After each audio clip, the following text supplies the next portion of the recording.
Hello everyone, welcome to Meera's kitchen.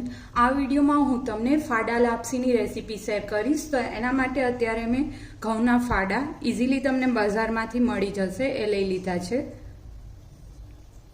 Half bowl જેટલા અત્યારે મેં ઘઉંના ફાડા લીધા છે। આનો યુઝ કરી અને ફાડા લાપસી બને છે। તો ચલો સ્ટાર્ટ કરીએ। ગેસ ઓન કરી દેશું।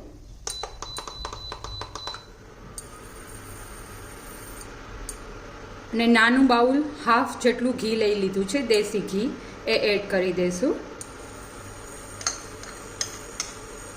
મોટું બાઉલ હાફ મેં અત્યારે ફાડા લાપસીના ફાડા લીધા છે, ઘઉંના ફાડા। એની સામે ઘી મેં નાનું બાઉલ હાફ લીધું છે। તમે જો વધારે ઘી પસંદ કરતા હોય તો વધારે બી એડ કરી શકો। ઘી ગરમ થાય એટલે આપણે એમાં ઘઉંના ફાડા છે એ એડ કરવાના છે। એની પહેલાં આપણે બધા ડ્રાયફ્રૂટ જે એડ કરવા છે મારે એ ફ્રાય કરી લઈશું।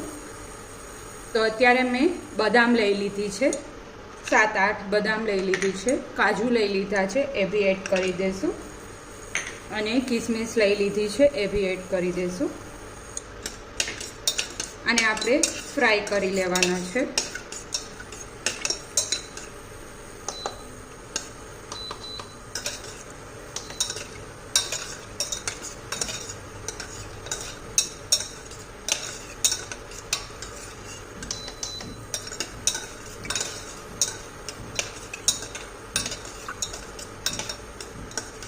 આ ફાડા લાપસી બહુ જ હેલ્ધી બી થશે। તમે આવી રીતના આને લંચમાં લઈ શકો। અને ઘણા આમાં સુગર એડ કરતા હોય છે, પણ અત્યારે આપણે ગોળ એડ કરી અને હેલ્ધી વર્ઝન જ બનાવીશું। તો આપ જોઈ શકો છો રોસ્ટ થઈ ગયા છે। જે કિસમિસ એડ કરી હતી એ બી પ્રોપર થઈ ગઈ છે। તો એક બાઉલમાં ટ્રાન્સફર કરી લઈશું આને। ડ્રાયફ્રૂટ ફ્રાય કરી અને એડ કરશું, એનાથી બહુ જ ફાઇન ટેસ્ટ આવશે। એટલા માટે મેં અત્યારે ફ્રાય કરી લીધા છે। હવે જે ઘઉંની કટકા છે, ફાડા છે, એ એડ કરી દઈશું અને એને શેકી લેવાના છે। સાવ સ્લો ફ્લેમ ઉપર શેકીશું।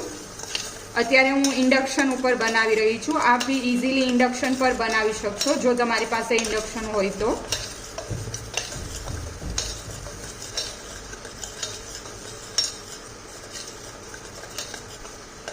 વચ્ચે એવું લાગે તો થોડું ટેમ્પરેચર વધારી દેશું અને કન્ટિન્યુઅસલી હલાવતું રહેવાનું છે।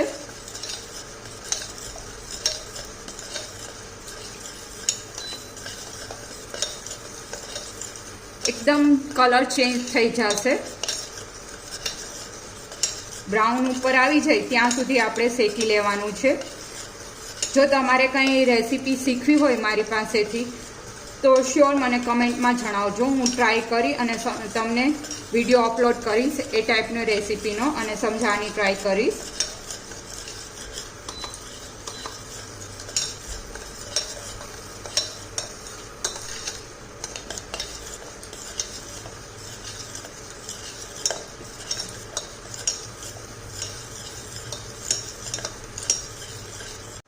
તો અત્યારે બ્રાઉન કલર આવી ગયો છે, આપ જોઈ શકો છો। આ પરફેક્ટ સ્ટેજ છે। અત્યારે આપણે પાણી એડ કરી દઈશું આમાં।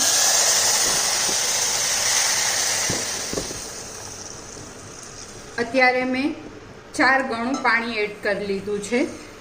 જેટલા આપણે ઘઉંના ફાડા લીધા હોય એનું 4 ગણું પાણી એડ કરવાનું રહેશે।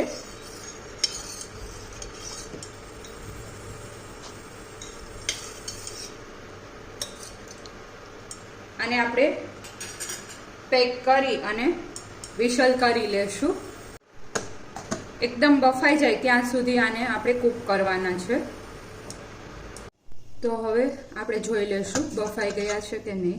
તો આપ જોઈ શકો છો એકદમ પરફેક્ટ બફાઈ ગયા છે ઘઉં। હવે એમાં અત્યારે ગોળ એડ કરી દઈશ।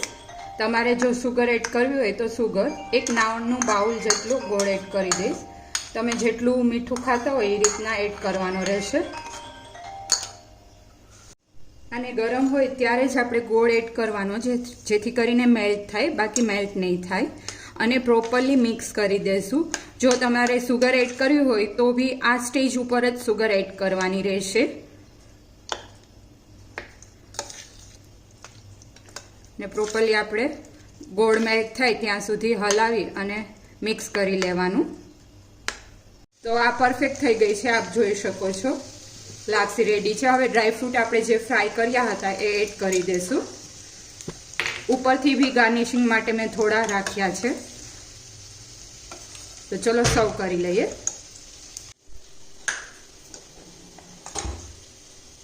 તો એકદમ ફાઇન લાપસી રેડી છે અને બહુ જ હેલ્ધી બી રહેશે. આવી રીતના જો તમે લાપસી ટ્રાય ના કરી હોય તો શ્યોર ટ્રાય કરજો. બહુ જ ફાઇન બની અને રેડી થશે અને ટેસ્ટમાં બી બહુ જ ફાઇન લાગશે, બધાને ગમશે. તો હજી સુધી મારી ચેનલને તમે સબસ્ક્રાઇબ ના કરી હોય તો જલ્દીથી મારી ચેનલ સબસ્ક્રાઇબ કરી લેજો અને બેલ આઇકન પ્રેસ કરી લેજો, જેથી કરીને તમને મારા લેટેસ્ટ વિડીયોના નોટિફિકેશન મળી શકે અને તમે મારા લેટેસ્ટ વિડીયો જોઈ શકો. ઉપરથી ડ્રાયફ્રૂટથી ગાર્નિશિંગ કરી દઈશું.